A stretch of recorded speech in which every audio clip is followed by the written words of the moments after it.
なんで人が死ぬってのはよ、こんなに悲しいんだろうな。Battler muttered. It was as though he was speaking on behalf of all humans. His question probably hadn't been directed at anyone, but Jessica answered. 別れはどんな形でもいつも悲しいさ。でもそれが例えば老いであるとか何かの時間であるとか、あらかじめ約束されていていつか訪れる別れであると分かっているものは、その悲しみを長い時間をかけてあらかじめ薄めておくことができる。それを許されないから突然の不幸は悲しいんだろうよ。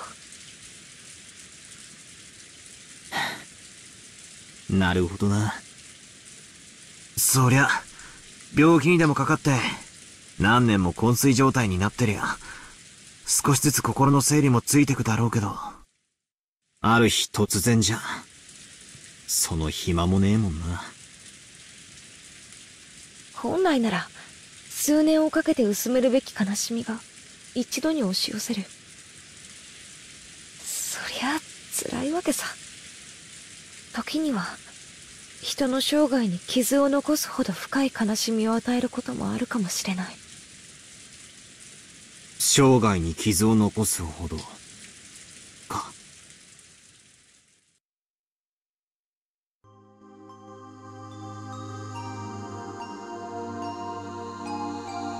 じいさまのオカルト趣味もさ、そう囁かれてたんだよな。例のベアトリーチェって愛人を大昔に亡くして、それが悲しくて悲しくて立ち直れなくて、それで死者を蘇らせるためのオカルトの研究に残りの人生を全て捧げるようになったのではないかって、そう囁かれてた。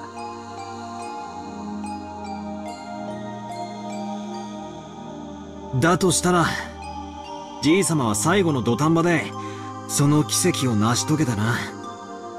犯人は蘇ったベアトリーチェで、じいさまは殺される瞬間に再会できたってことになるぜ。自分で蘇らせてそれに殺されるとは皮肉な話さ。それでもおじいさまは会えたんだろうね。人生の半分を賭してもう一度会いたいと願った女性に、わずかなひとときとはいえ再会できたんだろうね。丸焼きにされちまったけどな。人生の半分をかけた研究にしてはちょいと割の合わない成果だろうぜ。そんなことはないよ。たとえほんのひとときであったとしても、愛した女性に再会できたおじいさまは幸せだったはずさ。仮に生命の摂理に逆らった罪を神に咎められて、その身を焼かれ地獄に落とされたとしても、その見返りの再会がほんのわずかな時間だったとしてもね。ジョージ兄さん、神の怒りに触れてこの身を焼かれようとも構わない。わずかな時間でもいいからシャノンを再び蘇らせてくれるなら、僕は残りの人生すべてをおじいさまと同じ研究に捧げるよ。5分でいいからシャノンともう一度言葉を交わしたい。1分でもいいから、それと引き換えに全ての人生を捧げても僕は構わない。兄貴。When Battler and Jessica realized that their pointless discussion was causing George pain, they could do nothing more than shut their mouths. George directed his thoughts to Kinzo's life. He sacrificed half his life to research that no one understood. And, on the last day of his life, he revived the person he loved most. and probably succeeded in his reunion in his final moments. George didn't know how much time they had together. He didn't know if they'd been given an hour or just 5 minutes. However, that moment must have been enough to reward him for all those months of research. Even though he spent dozens of years to achieve it, that small amount of time was probably more than worth it to him.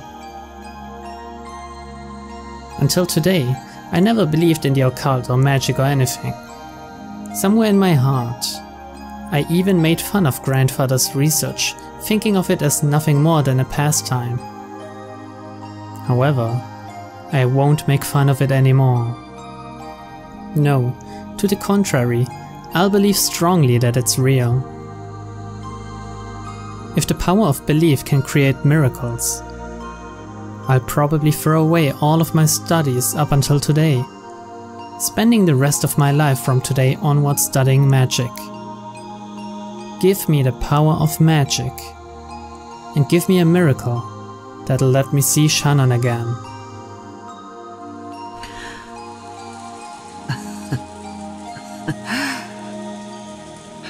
ごめんよみんな。僕もどうかしてる。魔法で死者が蘇るくらいだ。世界中の人々が魔法を学ぶだろうね。でも現実にはそんなことはない。誰も学ばない。死者が魔法では蘇らないって知っているから。ごめんよ、妙なことを言い出して。僕のせいでおかしな空気になっちゃったね。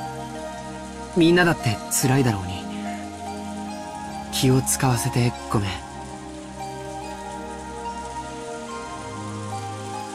Even if I did it to divert myself from my sadness, maybe I did say something strange. If I keep talking about stuff that's so weird, I'm sure it won't do anything good for their sadness. But that doesn't mean I can bear the silence.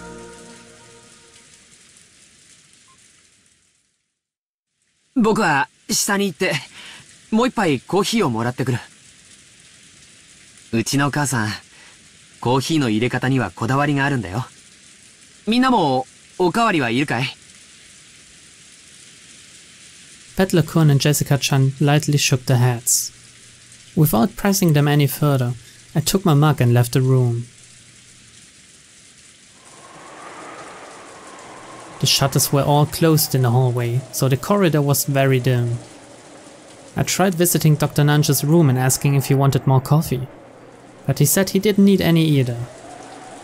It seems my mother's orthodox method of making coffee isn't universally appreciated.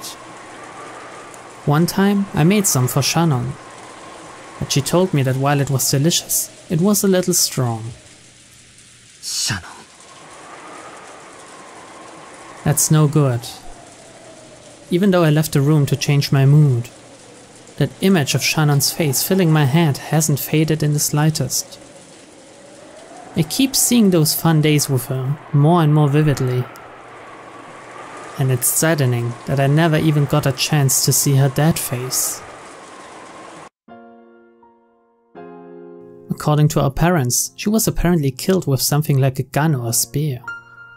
I'm sure they were just trying to console me, but they had said her dead face had been very beautiful and peaceful. I wonder if she had the engagement ring I gave her last night on her finger. If she accepted my engagement, she should have had it on the ring finger of her left hand. Last night, we were both on the edge of losing it and not calm at all. Shannon accepted my engagement pretty courageously, but she might have regretted that as a rash action once she cooled her head. She might have taken the ring off. I wonder if she has the ring on now. I want to be sure of at least that much. I want to know how she felt at the very end. But even if I do confirm that, it doesn't mean she'll come back. I wonder what will happen to her body. After the autopsy, it will probably be immediately cremated. Then I'll never be able to see her face, even her dead face, for all eternity.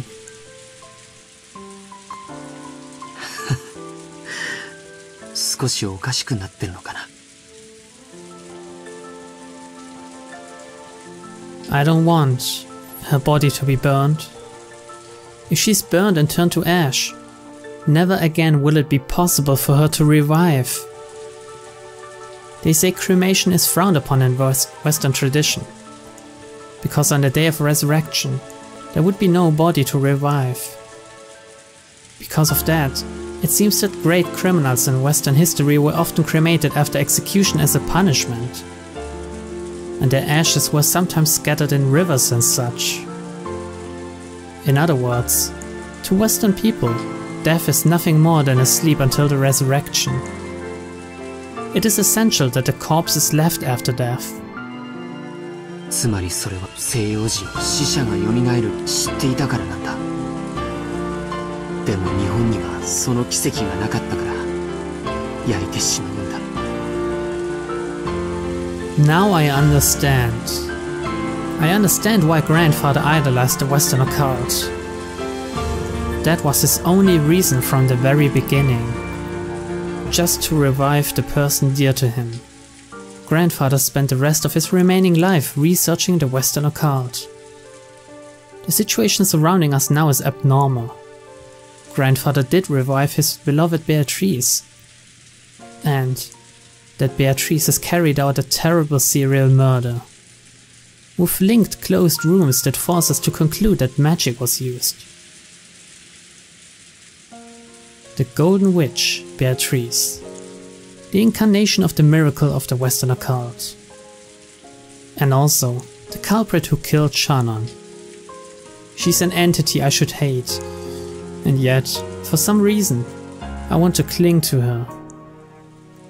I wonder if Shannon could be revived with the magic of miracles which grandfather bet his life on. According to the legend of the Ushiromiya family, grandfather met with her long ago and was given a vast quantity of gold. Then, if I also met with her, instead of gold, would she give me Shannon's life? As collateral, I don't care what sort of devil's contract she imposed. I wouldn't mind sacrificing all of my remaining life. George probably couldn't believe or realize that his voiceless wish was heard by the witch herself, who stood right behind him.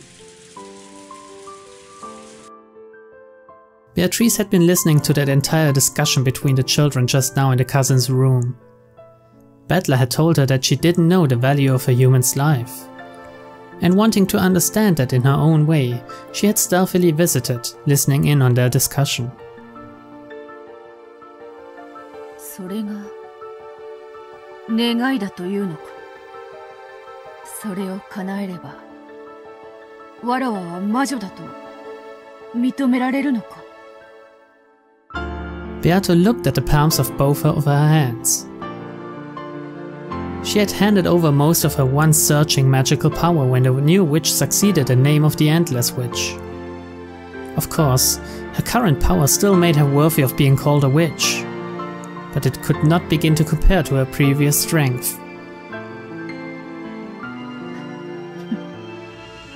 無限の魔法などなくとも、わらわは千年に名を轟かす大魔女であるぞ。死者を蘇らすなど。 Inside her head, she thought about several magical steps she could take to revive the dead. Even magic that should have been easy in the past would be difficult with her current power. She thought of something, then clicked her tongue, then did so again, over and over. In the end, she finally thought of a single spell. But that was a spell that she couldn't use by herself. It was a spell that witches with weak power used, one that relied on the aid of others. In the past, Beato had looked down upon that type of magic. Therefore, she frantically tried to search for any conceivable alternative. But in the end, she couldn't think of one and slumped over in self-derision. Then, careful not to surprise him, she softly called out. Softly, to George's heart. 後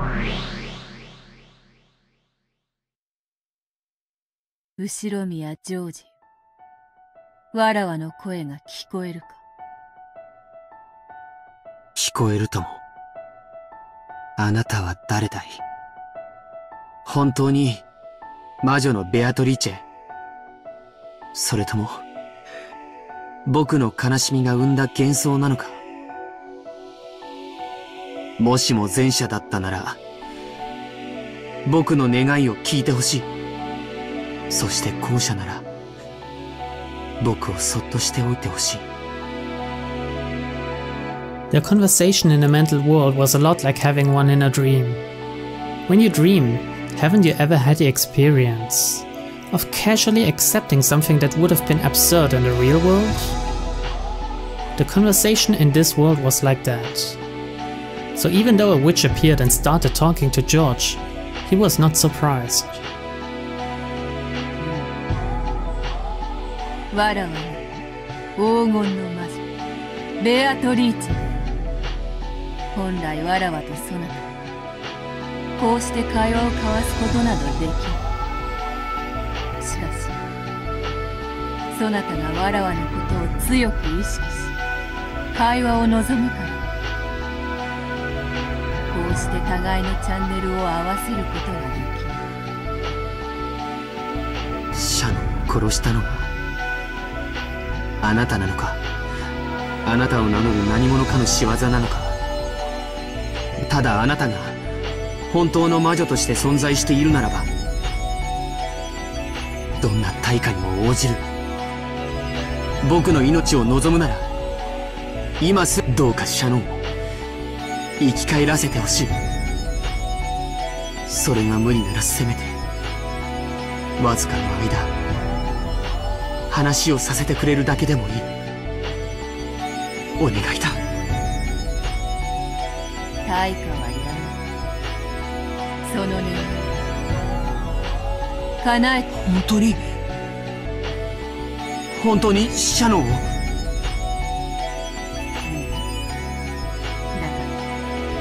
ら反言の魔法を扱うには今のわらわには魔力が足りぬ。だからそなたの手を借りねばならぬ。僕にできることならどんなことでも。それが僕の心臓を今すぐこの場で取り出すことであったとしても、僕は躊躇しない。そんなものいらぬというの。わらわは魔法を唱え、さすれば冥府の扉に隙間ができよう。だが今のわらわにはその隙間よりシャノンの魂を連れ出せるほどの力はない。しかしシャノンのことを強く思うそなたなら、その思いを魔力に変えて彼女の魂を必ずや連れ戻せるだろう。どうだ、わらわを手伝うか？手伝うとも。シャノンの命が蘇るなら僕は何を失うことも恐れない。George's fists shook in silence. Then he slowly came to his senses. He had been absent-mindedly standing near the window in the hall that whole time, his mug still in his hand. And the witch from his dream was still there. そんな夢じゃない。静かにせよ。今のわらわはとても脆い。この上さらに他の人間まで現れたら姿を保ちきれぬ。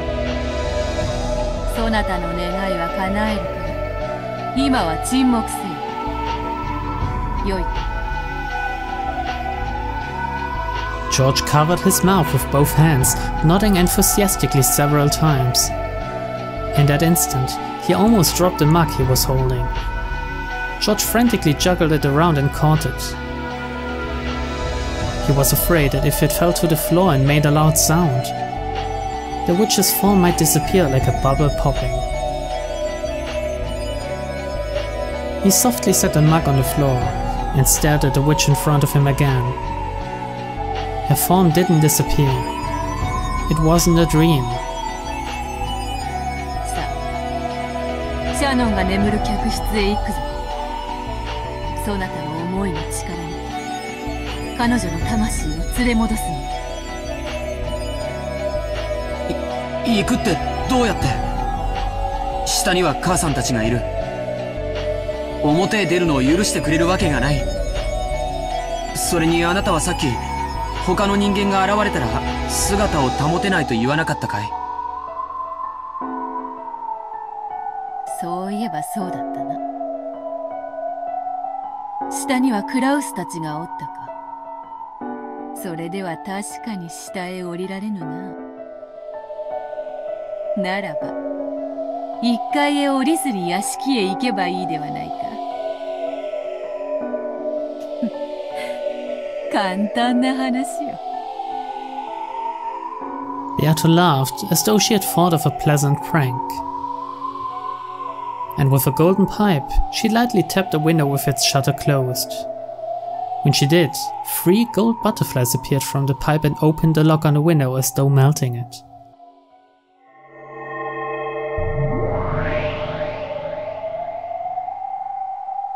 Then, the window opened without a sound. The shutter beyond it was exactly the same. The clasp unset itself, also without making a sound, and it quietly opened.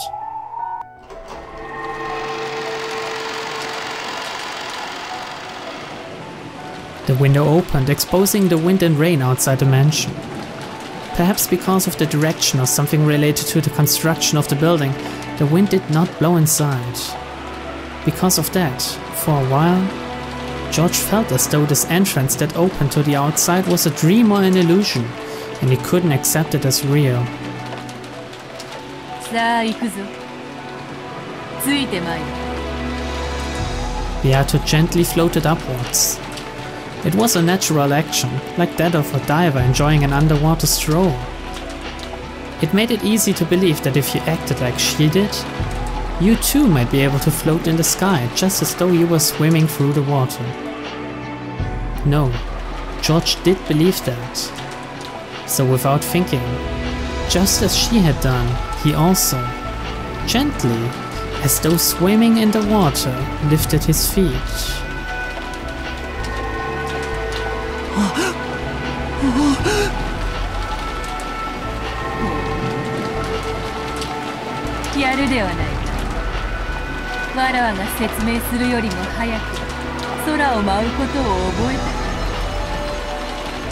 George was shocked to find himself floating in midair like he was swimming.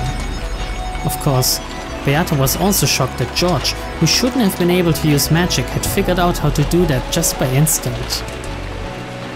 空が飛べるなんて、泳げるなんて。理屈を考えてはならない。ニュートンとかアインシュタインとか人間たちの競技を思い出してはならぬぞ。特に高き空を飛んでいるとき、墜落する未熟な魔女の時にね。あるがままを受け入れる。あるがままを受け入れる。George repeated those words over and over. He must not deny magic, no matter what. Denying that would be like throwing away what might be his first and last chance to revive Shannon. However, compared to Beato, who was elegantly drifting like smoke, George's movements clearly resembled someone underwater. Therefore, if he didn't act like he was kicking his feet in water every once in a while, he'd be caught by the force of gravity bit by bit. わらわが初めて空を舞った時よりは上出来であると褒めておる。行くぞ。ついてまいる。When Beato beckoned to George, she gently flew into the stormy sky. It was just like a scene from a fairy tale. The scene unfolding before George's eyes felt entirely like an extension of his dream. 空を飛べるのはすごいけど、すごい風と雨だ。なんだ、雨と風に苛まれるのか。それを防ぐ魔法を教えてもよいが、今のそなたには早いし、今はそれを習う時間を割くのも惜しかろう。ええ、僕が必要としている魔法はそれじゃない。 George wore a strong-willed gaze, refusing to let the wind and rain get to him.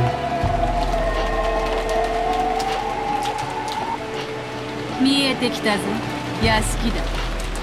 もう少し頑張れよ。今落ちるバラの茂みだぞ。 The undulating rose garden was spread beneath the witch and George's gazes. This illusion-like scene no longer surprised George. Only the gradually approaching mansion was reflected in his eyes.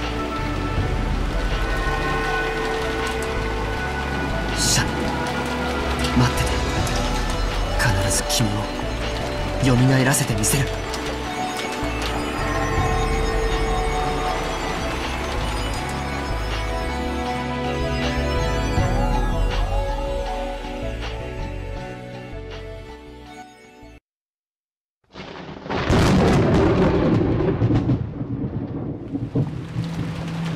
At that time,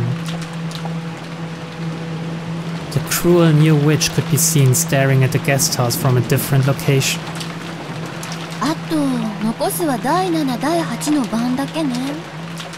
あと2人で先代のババアの義理はおしまいだわ。クラウスと夏日を殺す。夫婦仲良くね。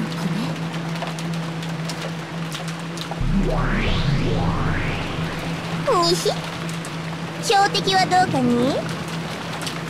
ゲストハウス1階ロビーにて標的2名と後ろ宮エヴァを捕捉。反魔法力測定。410データリンク。410データ受領。反魔法力は極めて小。エヴァさえ席を外せばまな板の上のマグロにアワビです。にひひひひ。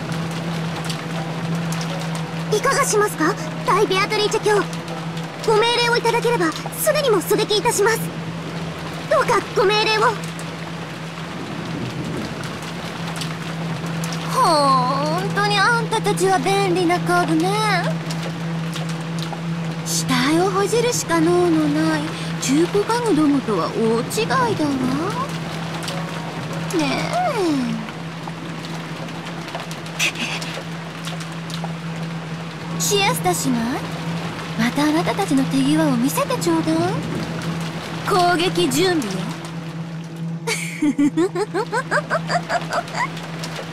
死体はまた運び出してね。たっぷり遊んであげるんだから。文句はなしよ、ロノベ。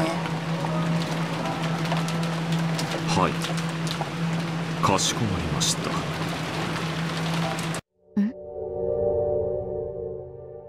At that moment, the witch noticed something. It was as though some presence had disappeared. Was it her imagination? 今、何か気配を感じなかった？誰か感じた人いる？申し訳ありません。私は何も気づきませんでした。お許しを。私たちゲストハウスを観測中でしたから周辺監視はオフにしてます。にひ。ルシファーちゃんは何か気配感じた？ For just an instant, Lucifer glanced at Ronova, asking whether she should answer honestly or not. Ronova gave a small nod in response. いいえ、申し訳ございません、ベアトリーチェ様。私たちは何も。中古家具ゆえ、愚鈍なことをお許しください。